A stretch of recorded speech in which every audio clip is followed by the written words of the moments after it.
Salve meu povo e minha pova, espero que vocês estejam bem, espero que vocês estejam em casa, porque o problema do coronavírus está sério ainda em São Paulo, ou no Brasil de modo geral, né? Média aí maior do que 1.000 mortes por dia, então não dá para vacilar, fiquem em casa, se cuidem. Essa é mais uma aula para os nonos anos, hoje vai ser uma aula bem tranquilinha, a ideia aqui é só falar um pouco sobre a importância das ondas eletromagnéticas, né, na vida dos seres humanos, da vida comum geral, e falar sobre alguns aparelhos, tá? Como é que eles surgiram e como é que eles mudaram a nossa história, tá? Então fiquem aí, vamos acompanhar um pouquinho sobre os aparelhos com ondas eletromagnéticas. Ah, professor, mas lá no CMSP eles já começaram a falar de genética. Eu sei, gente. Só que assim, dentro de um bimestre eles mudaram muito de assunto. Eles foram de estudo das ondas, né, que é física, para a questão da biologia, que é genética, e são dois assuntos muito complicados. Então, no terceiro bimestre, eu me dedico a falar de genética com vocês, tá? Porque não é um assunto simples para tratar só em 2 semanas, tá bom, gente? Então, é por isso que eu estou fechando esse bimestre com essa aula.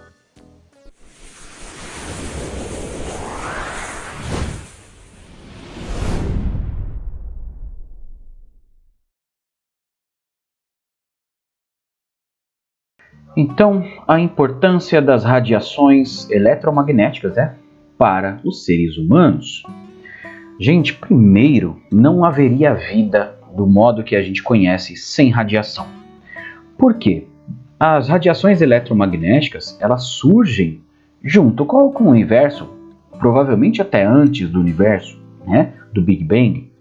E graças à radiação promovida pelo nosso Sol, pela nossa estrela mais próxima, né? Essa radiação ela alterou a composição química da Terra. A Terra no início era uma bola de fogo gigante, uma atmosfera primitiva, né?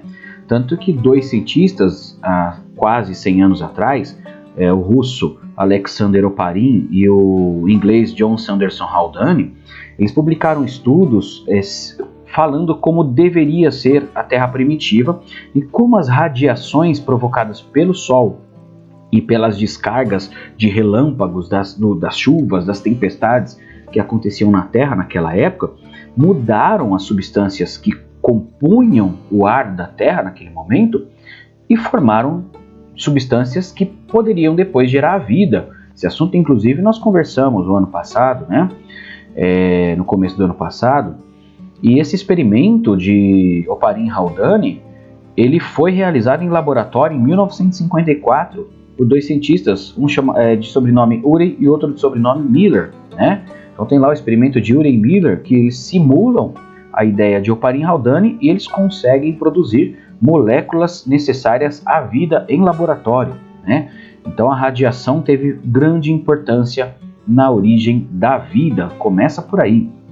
Tá? Outra coisa, gente, é que a radiação solar, por exemplo, ela é fundamental na manutenção da vida, porque é graças à radiação solar que os organismos como plantas, algas e as cianobactérias fazem fotossíntese. E a gente sabe que a fotossíntese, além de liberar oxigênio para a atmosfera, faz com que as plantas cresçam e se desenvolvam e tornem-se alimento dos animais. São os produtores da cadeia alimentar. Então, daí mais um motivo que as ondas eletromagnéticas são a origem da vida na Terra. Olha só, hein? A gente falava só de onda, só de antena.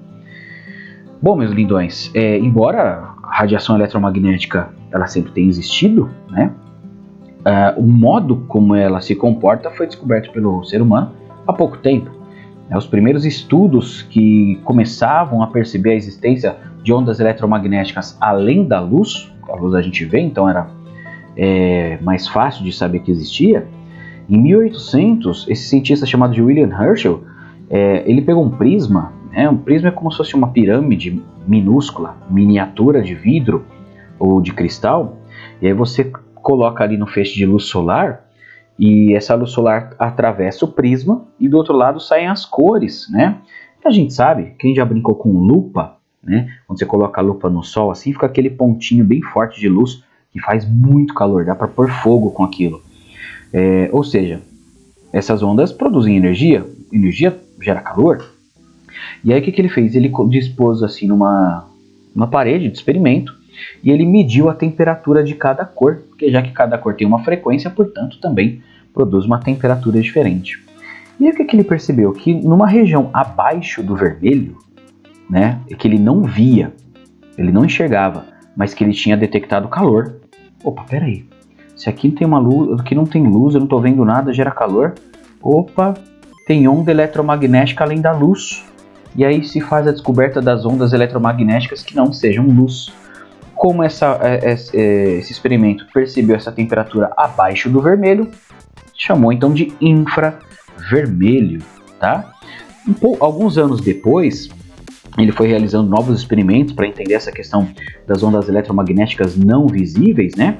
E ele percebeu que frequências acima do violeta alteravam a composição química de certas substâncias. E ele percebeu, nossa, tem uma radiação acima do violeta que tem mais energia e altera a radiação, né, a substância química. E ele chamou isso então de raios químicos, porque causava essa alteração. Mais para frente, conforme foi se entendendo melhor o que eram essas ondas, essa onda passa a ser chamada então de ultravioleta. Nós sabemos, não vemos, mas queima a pele e pode causar câncer de pele, tá? E hoje em dia, gente, nossa vida depois que as ondas eletromagnéticas começaram a ser estudadas, percebidas e como elas poderiam ser captadas e produzidas, nossa, revolucionou a história da humanidade de modo absurdo, tá? Foram várias coisas que se uniram, foi a Revolução Industrial, a Revolução da Medicina, né, a descoberta das ondas eletromagnéticas, assim, nos últimos 200 anos foi fantástico para a espécie humana, tá? Não à toa a nossa população nos últimos 200 anos, ela quadruplicou, não, era de 1 bilhão, hoje a gente está em quase 8, né, para vocês entenderem, 8 bilhões, de tão mais fácil que ficou a vida, né, apesar de todos os problemas, mas ficou muito mais fácil. E esses cientistas, vou colocar aqui alguns nomes, cada um deles com sua importância, né, na história. Michael Faraday foi um dos maiores nomes, James Maxwell, Heinrich Hertz, que estudou as diferentes frequências, a gente falou lá dos Hertz, né, na aula passada, então a quantidade de vezes que a onda repete em um segundo é chamada de Hertz, graças a ele.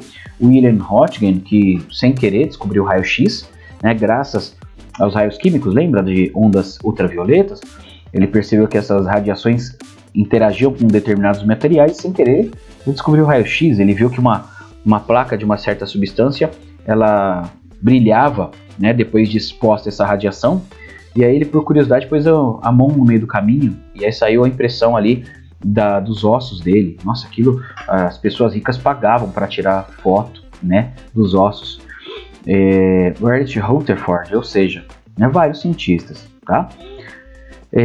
Depois que as diferentes frequências foram descobertas, a partir daí foi possível perceber que as diferentes frequências poderiam ter diferentes aplicações, né? Isso graças ao estudo de Hertz. E a partir do momento que se percebe que diferentes frequências têm diferentes aplicações, foi possível desenvolver, tá, um aparelho chamado de telégrafo. Então era um aparelho que você batia, né? Aquela batida era ligado ali a um sistema elétrico, óbvio, que produzia uma onda eletromagnética. Essa onda eletromagnética era enviada a um outro ponto, ou de um outro telégrafo recebia através de uma antena e batia ali, tudo por conta de sinais elétricos, né? Formando então um processo de informação. E aí foi criado um código, né? Então, batendo com uma certa velocidade, de um certo jeito, formavam ali desenhos, e cada desenho era uma letra ou um número, e aí surge o código Morse, tá bom? Pois bem, gente, em 1876 ocorre a primeira transmissão telefônica, tá? Então, primeiro telefone, alô, tá tudo bem aí? Ocorre em 1876, tá? Era um aparelho não muito funcional, que depois foi muito melhorado. No final do século XIX, como eu havia dito, surge então o raio-x, tá? Que muda a história da medicina. Em 1901, pela primeira vez, um evento esportivo é transmitido pelo rádio, tá? Lembra que eu falei, diferentes frequências têm diferentes aplicações. Então surgiu o rádio, tá? Gente, o rádio é algo muito simples. Então você precisa de uma antena que recebe as ondas eletromagnéticas e você tem um alto-falante que vibra de acordo com esses sinais eletromagnéticos e produz o som, tá? Em 1928 ocorre a primeira transmissão através de TV, muito simples, tá? Mas que já era capaz não só de levar o som, mas também imagem. Era muito ruim, mas já fazia ali, já tinha dado para a humanidade uma ideia do que aquilo poderia ser, tá? Em 1946, durante testes militares, foi descoberto micro-ondas. Como assim, professor? Um cientista estava lá testando radar militar para detectar a presença de avião. Ele estava com chocolate, não estava calor no dia, não era verão. O chocolate derreteu. Como é que o chocolate derreteu? E essa máquina, esse radar, gerava calor, só que ele não estava perto da máquina, ele estava longe da máquina, né? E aí essas ondas eletromagnéticas, ele percebeu que aquele aparelho gerava alguma frequência de ondas que mexia com o alimento. Aí ele quer saber, vou tentar outras coisas. Aí ele pegou milho de pipoca. Ele não chegou pertinho da máquina, tá? Para ficar aquele calor igual na panela. Ele ficou longe, mas no meio do caminho. As ondas produzidas, as micro-ondas, que eles não sabiam, né? Que gerava aquela frequência, começou a estourar as pipocas.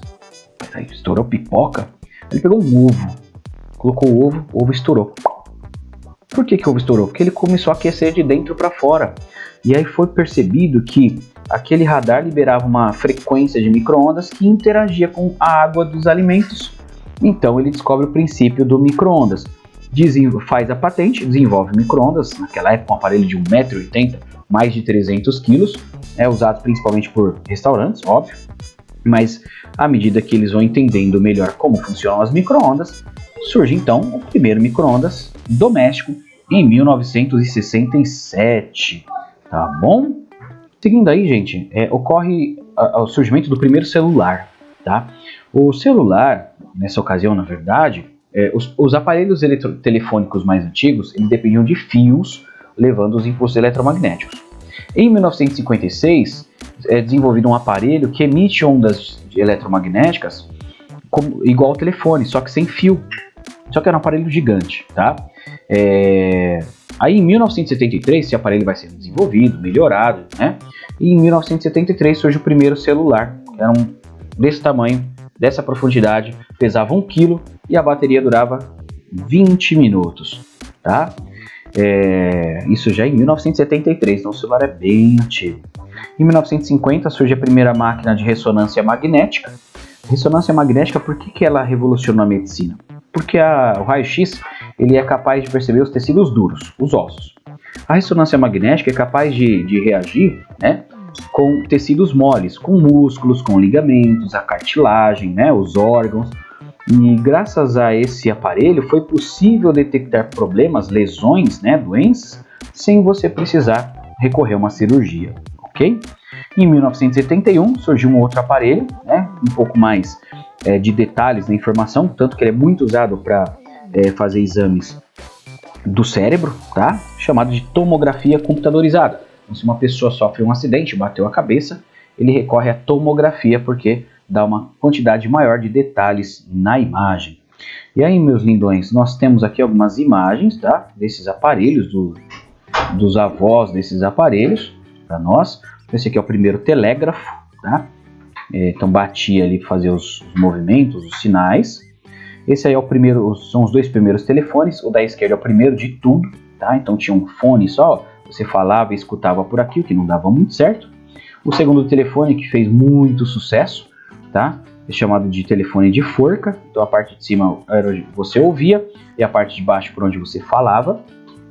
Esse aí é o primeiro raio-x. Então olha só, o cara aqui com a mão presa com bolsa de areia para ele não se mexer. Uma coisa bizarra. Melhor ainda é o bigodinho dele. O cara amarrado aqui para não se mexer. Era fantástico. O primeiro rádio, olha, ó, já tinha um fone, só não era JBL. Tá? Então, o primeiro rádio da história. Primeira televisão, olha que coisa linda. Tinha uma imagem horrível. Os primeiros micro-ondas. Esse da esquerda aqui foi o que eu falei para vocês, que é aquele grandão de 1,80 m, né, que hoje custaria mais de 40 mil dólares. E esse pequenininho aqui já, em 1967, tá? Primeiro micro-ondas doméstico. Olha lá o primeiro celular da história, aquele trambolhão que eu falei para vocês, né? Então, ele não precisava de fio, né, para falar com outra. Ele fazia onda eletromagnética, mas não era nada fácil de usar esse trambolhão, né? O primeiro celular móvel, olha o tamanhão dele, a coisa feia aqui. O cara que criou esse celular é da Motorola. E ele foi tão sem vergonha que ele ligou pro concorrente dele, da AT&T, e falou: olha, meu celular funciona.